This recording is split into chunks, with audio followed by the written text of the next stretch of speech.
Those who have been working to reduce violence in Youngstown will be some of the first to say this is not a new problem, but one that requires an almost constant effort. It needs some redirection. Sometimes we need to stop before we act on the impulses, before we feed into the anger, feed into the resentment, feed into being disrespected.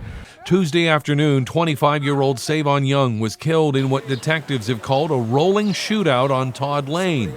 We've learned officers recovered 60 shell casings from different guns spread out over roughly 75 yards between Elm and Kensington. It was one of what police say were two shootouts yesterday, the other in the parking lot of an East Side apartment complex. It just goes to the, I almost want to say, lack of respect or the lack of care for anybody else. So we're trying to get people to see that they have a responsibility to self-control and self-contain their behaviors.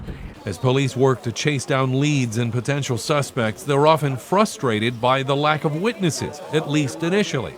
Oftentimes, somebody won't want to talk to us directly on the scene when everybody's eyes are, on the streets, but afterwards they'll reach out to us through a phone call or maybe stop down. Macklin tells me he and his fellow pastors stress the importance of people with information coming forward, even if it's anonymously, through groups like Crime Stoppers. Be reactive, proactive, as not only as individuals, but also as a community. Both to solve these latest cases, but possibly keep other crimes from happening. In Youngstown, Jerry Ricciuti, WKBN 27 First News.